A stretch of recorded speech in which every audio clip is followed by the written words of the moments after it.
दोस्तों, कल लोकसभा में प्रधानमंत्री मोदी का भाषण कैसा था? आप उसे कितने नंबर देने वाले हैं? उनके भाषण की बहुत आलोचना हुई, उनके भाषण की बहुत से लोगों ने तारीफ भी की कि सब साइड रख दीजिए, क्योंकि प्रधानमंत्री मोदी ने भाषण के दौरान कैसे विपक्ष के नेताओं को पानी पिलाया। अब सोशल मीडिया में इस बात की चर्चा होने लगी है। कल शाम से ही सोशल मीडिया में ये वीडियो खूब वायरल होने लगा है। बहुत सारे लोगों ने वीडियो शेयर किया जिसमें प्रधानमंत्री मोदी जब भाषण दे रहे थे तो उन्हीं के नीचे वेल में आकर विपक्ष के नेता हंगामा कर रहे थे, शोर कर रहे थे। अलग अलग मुद्दों को लेकर विपक्ष के नेता मांग कर रहे थे कि पीएम मोदी बोलें। उसमें सबसे ज्यादा जो महत्वपूर्ण मुद्दा था वो मणिपुर का मुद्दा था, और मणिपुर को लेकर प्रधानमंत्री मोदी से सवाल पूछने की और जवाब देने की यहां पर विपक्ष मांग कर रहा था। तो पीएम यहां बोल रहे थे खड़े होकर, इधर वेल में विपक्ष के नेता लगातार हंगामा कर रहे थे। तो काफी देर तक जब विपक्ष के नेता हंगामा कर ही रहे थे तो अचानक प्रधानमंत्री ने अपनी तरफ से उन्हें पानी ऑफर किया और कुछ इस तरह से पानी पिलाया। बहुत संभव है दोस्तों कि संसद के अंदर जो सांसद बैठे हैं उन्होंने ही यह वीडियो बनाया होगा, क्योंकि ऐसा लगता है कि ये वीडियो फोन से बनाया गया है, क्योंकि संसद टीवी ने तो ये वीडियो दिखाया नहीं। कैमरा उस वक्त लोकसभा स्पीकर ओम बिरला के ऊपर था। अब पीएम मोदी के इस व्यवहार की बहुत तारीफ हो रही है। हालांकि इस तारीफ के पीछे की सच्चाई क्या है?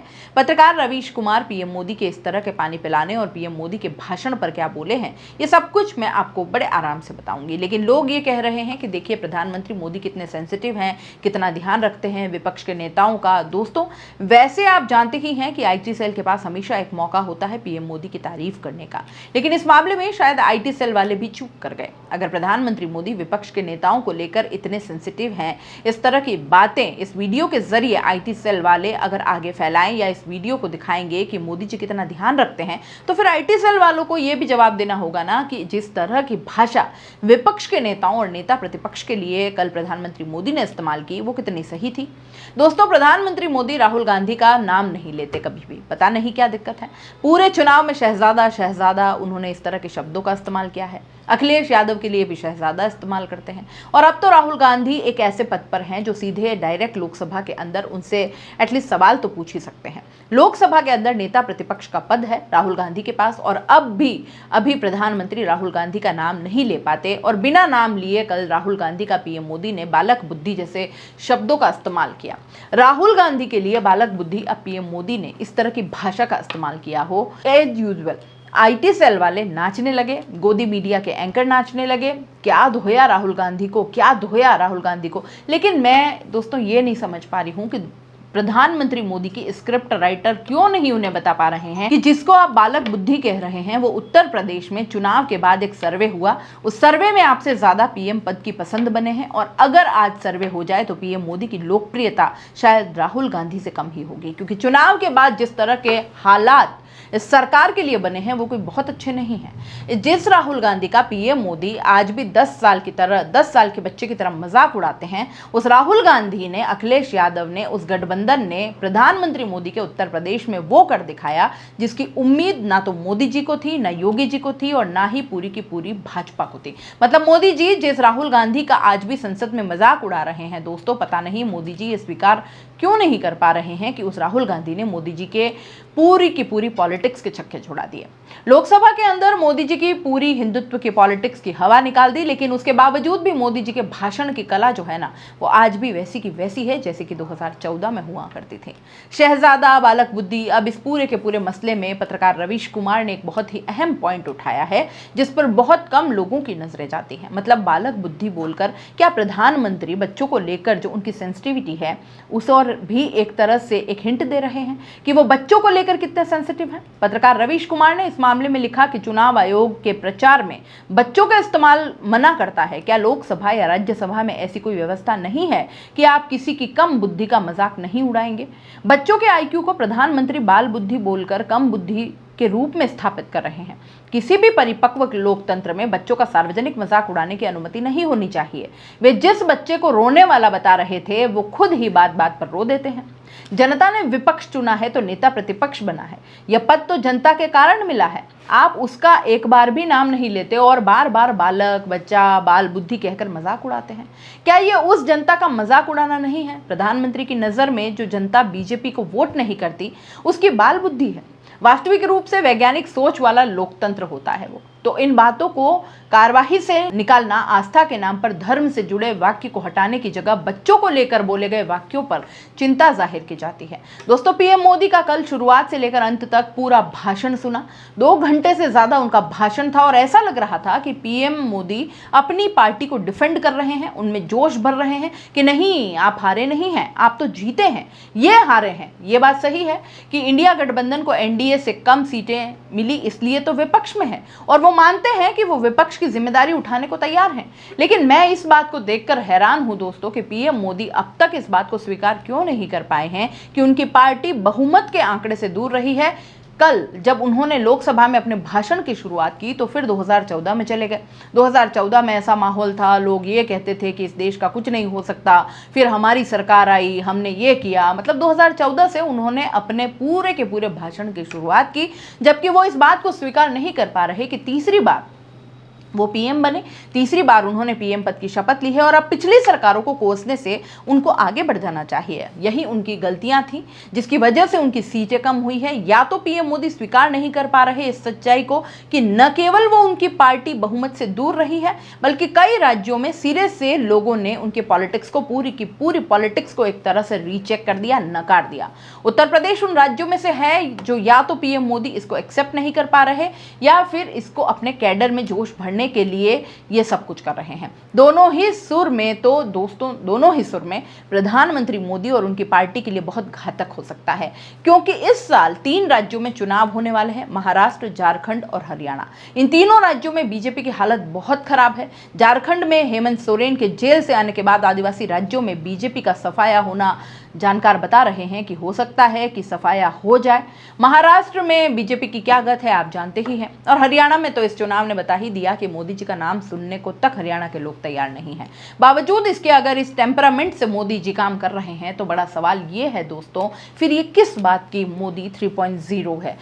होना यह चाहिए था दोस्तों कि चुनाव के बाद बीजेपी को, खुद मोदी जी को इस पर मंथन करना चाहिए था कि हमारी कहाँ गलती हुई। जैसे अग्निवीर एक बहुत इंपॉर्टेंट मुद्दा है जिसको लेकर कई राज्यों में गुस्सा है और बहुत एक तार्किक गुस्सा है, उस गुस्से का कोई जवाब सरकार के पास होना चाहिए। तो दोस्तों की चुनाव के बाद सरकार को बैठना चाहिए था कि भाई हमसे कहाँ कहाँ गलतियां हो गई, हमने एक कमेटी बनाते हैं, इस कमेटी इस पर विचार करेगी कि अग्निवीर जो योजना हम लेकर आए हैं उसमें कहाँ कहाँ हम इसको किस तरह से ठीक कर सकते हैं, कहाँ कहाँ लोगों की बात सुन सकते हैं। जनता आपको एक मैसेज दे रही है कि आपकी नीतियां ठीक नहीं है, तो आप उस मैसेज को सुनेंगे, लेकिन पीएम मोदी ने उसको बिल्कुल दरकिनार कर दिया। पीएम मोदी को ये बात स्वीकार करनी चाहिए कि महंगाई और बेरोजगारी के मामले में वो एकदम फेल साबित हुए हैं। बेरोजगारी इस देश में एक अहम मुद्दा है। पूरे चुनाव में मुजरे, मछली, मटन, मंगलसूत्र के जरिए मोदी जी ने बेरोजगार जैसे मुद्दे को, महंगाई जैसे मुद्दे को सिरे से खारिज कर दिया। लेकिन वोट तो बेरोजगारी पर पड़ा ना। वोट जब बेरोजगारी पर पड़ रहा है, इसका मतलब बेरोजगारी एक मुद्दा है। प्रधानमंत्री मोदी को अपने कैबिनेट के सदस्यों को बिठाकर अपने अधिकारियों से बैठकर इस पर बात करनी चाहिए, मंथन करना चाहिए कि भाई हमसे कहाँ गलती हुई है, बेरोजगारी के मुद्दे पर हम कहाँ एड्रेस कर सकते हैं। लेकिन आज भी लोकसभा के अंदर जब पीएम मोदी कल बोल रहे थे तो ऐसा लगा कि उनके लिए ये मुद्दा है ही नहीं। अब बड़ा सवाल यहाँ ये है कि मोदी अगर सच्चाई से बिल्कुल मुंह फेर लेंगे दोस्तों, तो इसके 2 ही परिणाम हो सकते हैं। एक जो कॉन्सिक्वेंसेस, वो परिणाम बीजेपी को अभी भोगने पड़े हैं, आगे उससे भीषण परिणाम भोगने पड़ेंगे।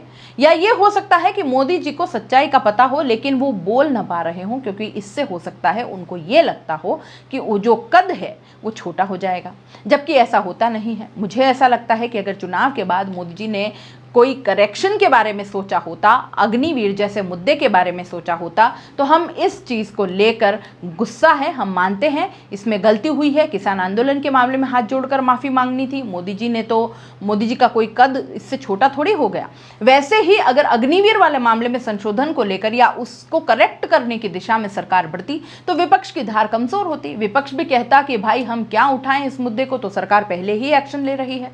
विपक्ष को कमज़ोर करता है ये सारे मुद्दे। आप देखिए सरकार बेरोजगारी के मुद्दे पर भी बात कर रही है। अब दोस्तों नीट धांधली को लेकर पीएम मोदी का भाषण इतना छोटा था ना, इतना छोटा था, मतलब पेपर लीक को लेकर उन्होंने 1-2 लाइन बोली, 1 लाइन उन्होंने नीट को लेकर बोली कि यहाँ सरकार कार्रवाई कर रही है, अलग अलग मामलों में गिरफ्तारियां हो रही है। मतलब ये बताता है कि पेपर लीक जैसा बड़ा मुद्दा, भीषण मुद्दा भी, जो हर राज्य में, बीजेपी शासित राज्य में खास तौर पर, चाहे वो गुजरात हो, यूपी, मतलब एक बहुत बड़ी मुसीबत बन गया है। कितनी कम प्राथमिकता रखता है मोदी जी के लिए। जितना बड़ा हिस्सा कांग्रेस पार्टी को कोसने में लगाया उस भाषण का, राहुल गांधी को कोसने में लगाया या राहुल गांधी का मजाक उड़ाने में उन्होंने लगाया, उसका आधा भी अगर मोदी जी इस बात को एड्रेस करने में लगाते कि ये हमसे गलतियां हुई हैं और यहाँ हम करेक्ट करेंगे, तो वाकई में ये भाषण एक अनोखा भाषण बन के निकलता। और जो बात रवीश कुमार ने कही, मैं भी उससे बिल्कुल सहमत हूं दोस्तों। बालक बुद्धि बच्चा इस तरह की भाषा बोलकर न केवल आप विपक्ष के नेता का मजाक उड़ाते हैं, बल्कि उन लोगों का भी मजाक उड़ाते हैं जिन्होंने उनको चुना है। कांग्रेस पार्टी की सीटें बढ़ी है। पीएम मोदी तो चुनाव में कहते थे कि राहुल गांधी की जितनी उम्र है उससे भी कम सीटें आएंगी, लेकिन उससे हुआ ना उल्टा। अब मोदी जी इस बात का मजाक उड़ा रहे हैं कि देखिए 99 पर आकर रुक गए। कहीं ऐसा ना हो दोस्तों कि मोदी जी राहुल गांधी का लगातार मजाक उड़ाते रहें और वो मोदी जी का मजाक उड़ाना राहुल गांधी की ताकत यूं ही बनता रहे, क्योंकि मोदी जी इस बात को एक्सेप्ट नहीं कर पा रहे कि राहुल गांधी को जनता ने एक्सेप्ट कर लिया है। अब जब राहुल गांधी को आप पसंद करें या न करें, राहुल गांधी का भाषण आपको अच्छा लगे या न लगे, लेकिन जब जनता ने उन्हें एक्सेप्ट कर लिया है तो इससे कोई दो राय नहीं है कि मोदी जी को भी उनको एक्सेप्ट करना ही होगा, चाहे आप पसंद करें या ना करें। दोस्तों, अलग अलग फैसलों में अब मोदी जी को विपक्ष के नेता राहुल गांधी के साथ बैठना पड़ेगा। मीटिंग में दोनों के बीच इतनी कड़वाहट है, सार्वजनिक मंचों में दोनों इस तरह की भाषा एक दूसरे के लिए इस्तेमाल करते हैं। किस तरह की वो मीटिंग्स निकलेंगी या उनसे क्या कुछ सार्थक निकलेगा? क्या राहुल गांधी सामने जब बैठे होंगे तब भी मोदी जी उनको बालक बुद्धि बोलेंगे? दूसरा और सबसे महत्वपूर्ण दोस्तों, मोदी ने अपने इस लोकसभा के भाषण में अलग अलग तस्वीर जो राहुल गांधी ने अपने भाषण में दिखाई थी, भगवान शिव की और दूसरे धर्मों की, तो उस पर भी आलोचना की। तो जो चित्र हमारे लिए पूजनीय है, उन चित्रों का राजनीतिक इस्तेमाल किया गया, मतलब कमाल की बात है। पूरे चुनाव में चाहे अरुण गोविल हो, चाहे अमित शाह हो, हाथ में भगवान श्री राम की तस्वीर लेकर, फोटो लेकर प्रचार करते रहे। तब नहीं मोदी जी को गुस्सा आया कि राजनीतिक इस्तेमाल धर्म का नहीं होना चाहिए? किसी मंदिर में मोदी जी बिना कैमरे के नहीं जाते, किसी मंदिर में, यहां तक कि किसी मंदिर के गर्भगृह में भी मोदी जी बिना कैमरे के नहीं जाते। मोदी जी ने धर्म का इस्तेमाल किया राजनीति में। मोदी जी तपस्या करने जाते तो 10-12 कैमरे उनके साथ होते हैं। इस एंगल से तपस्या हो रही है, इस एंगल से तपस्या का शूट हो रहा है। तब नहीं दोस्तों धर्म का प्रचार हुआ। पूरे गेटअप के साथ मोदी जी तपस्या करने जाते हैं, सिर पे तिलक लगाते हैं, पूरा भगवा वस्त्र ओढ़ते हैं और उसके बाद सुबह अगर सूर्य भगवान को अर्घ देते हैं, जल अर्पित करते हैं, तो उसकी भी फोटोशूट हो रही होती है। तब नहीं धर्म का इस्तेमाल हो रहा होता राजनीति में। बड़ा सवाल यह है दोस्तों कि जनता इस सब से आगे आ गई है, लेकिन मोदी जी सच्चाई क्यों नहीं एक्सेप्ट कर पा रहे? आप इस मुद्दे पर क्या सोचते हैं? अपने राय कमेंट बॉक्स में लिख भेजिए और जाते जाते चैनल को लाइक, शेयर और सब्सक्राइब करते जाइए। तो दोस्तों, खास मुद्दे की बात और उन लोगों के काम की बात जो बनना चाहते हैं सोशल मीडिया यानी यूट्यूब और इंस्टाग्राम पर एक बड़ा इन्फ्लुएंसर और महीने के हजारों लाखों कमाना चाहते हैं, तो आपके लिए बेबाक राजस्थान एसके क्रिएटर्स के साथ में लेकर वो चीज आए हैं, यानी कि मास्टर क्लास कोर्स लेकर आए हैं जो आपको बनाएगा इंस्टाग्राम और यूट्यूब का बादशाह। आप YouTube के चैनल पर 0 से लाखों सब्सक्राइबर और इंस्टाग्राम पर भी 0 से लाखों फॉलोअर्स कैसे बनाने हैं, कैसे बनेंगे, YouTube चैनल बनाने से लेकर लाखों सब्सक्राइबर गेन करने तक हर छोटी से छोटी जानकारी इस मास्टर क्लास के अंदर आपको सिखाई जाएगी। सब कुछ सिखाएंगे। 2 महीने की ये मास्टर क्लास है। हर हफ्ते 5 क्लास होंगी। आप बन सकते हैं 0 से hero.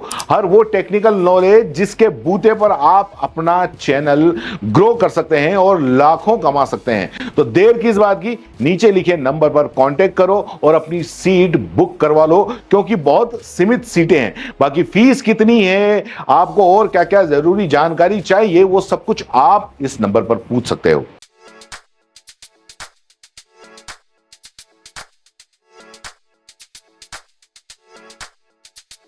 R&T group of colleges, यहां आपको मिलता है world class infrastructure in India, well equipped science laboratories, agriculture की यूनिक सीड लैब भी, digital library, computer lab with AI technology, digital board सभी छात्रों के लिए, ऑनलाइन स्टूडेंट्स के लिए पॉडकास्ट रूम भी अवेलेबल है। चित्तौड़गढ़ जिले और MLSU उदयपुर का एकमात्र एक्रीडेटेड कॉलेज। कोर्सेज हैं जिनमें BCA, BCom, BSc, bio, maths, agriculture, BA, B.Ed, BA, B.Ed, BSc, B.Ed, BSTC, MA, MSc, MCom, बड़े और खुले ग्राउंड स्पोर्ट्स के लिए, जहां होती है sports activities, training, personality development, student development activities, seminar और कॉन्फ्रेंस फैसिलिटी भी, एनसीसी एक्टिविटीज, ताकि एनसीसी कैडेट के रूप में आप भविष्य संवार सके, देश की सेवा कर सके।